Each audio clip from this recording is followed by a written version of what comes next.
Hey everyone, and welcome back to the channel. Today we are diving deep into a true PlayStation 2 classic, um, Arc the Lad, Twilight of the Spirits. Yeah, a tactical RPG that really pushed the series in a bold new direction. It did. It It really embraced the power of the PS2. For sure. And it's got a more mature storyline than the previous games, but still, it kept the heart of what made Arc the Lad so great. Yeah, it really did. And for those of you who haven't played the earlier games in the series, Twilight of the Spirits takes place 1,000 years after Arc the Lad III. And let me tell you, things have changed quite a bit.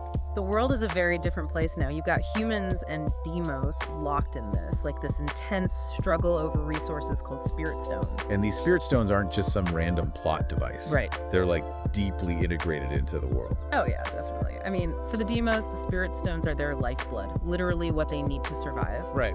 But humans have also figured out how to use them to power their technology. So you've got this conflict built in, right from the start. Exactly. This constant struggle for survival. And right at the center of all this are our main characters, twin brothers, Karg and Dark. But here's the twist. One is human raised to believe Deimos are the enemy, and the other is Deimos raised to view humans with suspicion. It's a recipe for drama. It is, like it's not your typical good versus evil setup. Nope. It's more about conflicting ideologies. Yeah. Two sides who both believe they're doing the right thing. Exactly, and that's what makes Twilight of the Spirits so interesting. You're not just watching the story unfold, you're right there wrestling with these, moral dilemmas and questioning the motivations of every character. Yeah, it makes you think. For sure. And what's really cool is that you get to experience both sides of the story, playing as both Karg and Dark. It's such a unique aspect of the game. I mean, you actually get to see the world through their eyes. And they have very different goals and experiences. It's like a masterclass in perspective taking, making you empathize with characters you might initially see as the enemy. Right.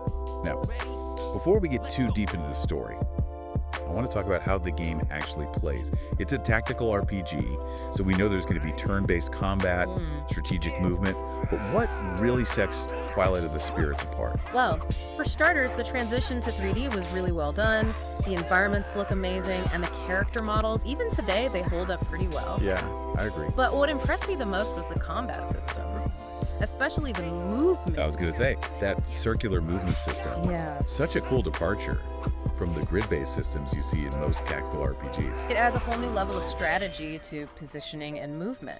Because you're not limited to just moving in straight lines. Exactly. It gives you more freedom to flank enemies, use the environment to your advantage. You really have to think outside the grid. And then there's the Spirit Stones, which aren't just important to the story, but they're also a key part of combat. Oh, absolutely. Both humans and Deimos use Spirit Stones to power their special attacks and magic. And what I found interesting was, there are no magic points. Instead, you equip a set number of Spirit Stones and use them strategically. It adds another layer of resource management. You can't just spam your strongest attacks. Right. You have to think carefully about which stones to use and when. So every decision matters. Exactly. And that's where the depth of the combat really shines.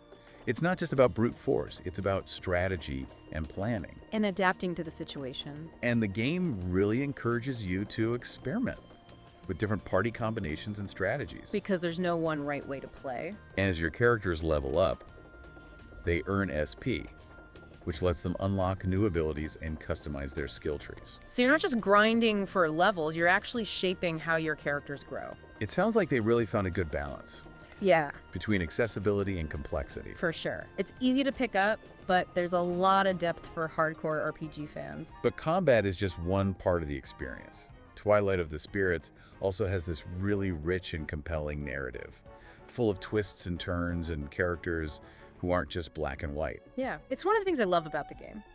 So let's talk about the relationship between the twin brothers Karg and Dark. We know they have very different goals, but their paths must cross at some point. Oh, they definitely do. And in ways you might not expect. Really? Yeah, their storylines are intertwined throughout the game. So give me an example, like what kind of situations bring them face to face? Well, early on, both Karg and Dark meet this mysterious young woman named Lilia, and she has a special connection to the Spirit Stones. Okay, so she's not just some damsel in distress. No, not at all. She's a key character in both their journeys. Interesting. And her fate becomes connected to another powerful force in this conflict. Ooh, okay, hold on. We've got humans, we've got Deimos, twin brothers on opposite sides. Who else is involved in this power struggle? Well, there's a third faction with much more sinister intentions. Oh. The Dilsweld army, led by the ruthless Lord Darkham. So they're the big bad. You could say that. What are they after? World domination. And they believe the Great Spirit Stones are the key. Right. But they want all 5 of them. And the Great Spirit Stones are different from regular Spirit Stones. Oh, yeah. So what's so special about them? They're like ancient artifacts with incredible power. The kind of power that could reshape the world. And remember the flying castle from Ark the Lad II? The one King Adel used to terrorize the world. That's the one. Well, it plays a significant role in Twilight of the Spirits. Wait, seriously. But how's that even possible? King Gadel is gone, and the castle was destroyed. That's where the Great Spirit Stones come in. Legend says they can reactivate the flying castle. And I bet Lord Darkham wants to get his hands on it. You bet he does. But how does Lilia fit into all this? Lilia is the friend of the spirits, a title passed down through generations. She can communicate with the Great Spirit Stones and even control their power. So she's basically the key to unlocking the flying castle. Exactly. Wow. The stakes are getting higher and higher. And we've only just scratched the surface of this story. There's so much more to uncover. There is. So last time, we were talking about the Dilsweld army and their plans for world domination. And Lilia's connection to the Great Spirit Stone. Yeah. But before we go any further, Yeah. I'm really curious about the allies that Karg and Dark gather on their journeys. Oh, yeah. The supporting cast is amazing in this game. Right. Like they can't save the world alone. Definitely not. Each brother assembles a party. That not only helps them in battle, but also shows the different perspectives in the world. So who joins Karg in his fight for humanity? Well, first you've got Paulette, his childhood friend, always there to support him. Makes sense. Then there's Maru, a prince with a mysterious past. Ooh, I like the sound of him. He's a bit of a rogue, but a skilled fighter. Oh, and Gantz, a former soldier who's found peace in nature. So Karg's got a pretty well-rounded team. Yeah, each member brings something different to the table. What about Dark? Dark's allies are just as interesting. There's Delma, an Orcon warrior who wants to protect her people. She sounds tough. Oh, she is. And then there's Volk, a lupine driven by revenge against humans. I can see that causing some conflict. Yeah, Volk's rage can be a problem, but he's a powerful ally. Yeah. And lastly, there's Camellia, a Pianta sage, wise and connected to nature. So both brothers have these diverse groups of allies. Yeah, it's not just about picking the strongest fighters. It's about building relationships and understanding different viewpoints. And I bet there are some characters who blur the lines. Oh, there are for sure. Like who? Well, there's Tatjana, a scientist who defects from the Dilsweld army. Intriguing. She joins Karg, but she's conflicted about her past. A scientist with a conscience. Exactly. Anyone else? And then you've got Bebedora, a puppet master with a creepy vibe. A puppet master. Yeah, and he's connected to a power even greater than the Great Spirit Stones. Hold on. What could be more powerful than the Great Spirit Stones? The Divine Ruler. The Divine Ruler. A mysterious figure from ancient times. Okay, this is getting interesting. The Divine Ruler's influence is felt throughout the game. So they're like pulling the strings from behind the scenes. In a way, they work through others like Bebedora. So the puppet master has a puppet master. It's all about manipulation and using others to achieve their goals. It's kind of scary when you think about it. Yeah, the Divine Ruler doesn't care about humans or demos. They have their own agenda. But how does their plan connect to the main conflict? Well, they want all 5 Great Spirit Stones. And I'm guessing it's not for a good reason. They believe the stones are the key to unlocking a power that could reshape the world, This is like a giant game of chess. with everyone trying to outmaneuver each other. But how does this divine ruler even reveal themselves? It's one of the best twists in the game. Remember Zev, the treasure hunter? Yeah, kind of shady but helpful sometimes. Well, Zev is actually the Divine Ruler in disguise. Whoa, that's a surprise. Yeah, it makes you question everything you thought you knew. But why pretend to be a treasure hunter? It's the perfect cover. Zev can observe the conflict, gain people's trust, and manipulate events without anyone suspecting him. So he's playing the long game. Exactly. But what happens when the divine ruler gets all the great spirit stones? Things take a dark turn. They use the stones to unlock the power of a mysterious ark. hidden inside the flying castle. An ark. Yeah, an ancient relic with immense power. Where did that come from? It's a mystery, but it's clearly very important to the Divine Ruler. And then they get their hands on it? They transform into the Lord of the Black Abyss. Oh, no. That doesn't sound good. It's not. The Lord of the Black Abyss is the final boss, Of course. and they want to plunge the world into darkness. So the stakes are even higher now. Way higher. What do? As a show of power, they transport Kargdark and their allies to a realm of pure darkness. That sounds terrifying. It is. It preys on their fears and forces them to confront their inner demons. So it's not just a physical challenge? No, it's a psychological one too. How do they escape? Lilia sacrifices herself to weaken the barrier holding them captive. Oh no, not Lilia. It's a heartbreaking moment, but it allows the others to escape. But wait, didn't something similar happen in Ark the Lad Thus? You're thinking of Ark's sacrifice. Right. And just like in that game, Lilia doesn't stay dead. Phew. She's revived thanks to Ark's spirit and Kukuru's. So they're ready to face the Lord of the Black Abyss. Yeah, the final battle is about to begin.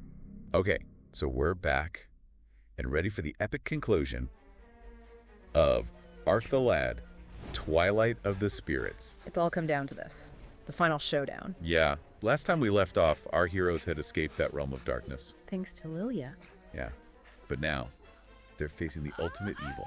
The Lord of the Black Abyss. So how does this final battle actually play out? Well, it takes place in the heart of the Flying Castle, which Yeah. is like pulsating with the energy of the Great Spirit Stones. Wow. Yeah, it's this vortex of darkness where the Lord of the Black Abyss is waiting.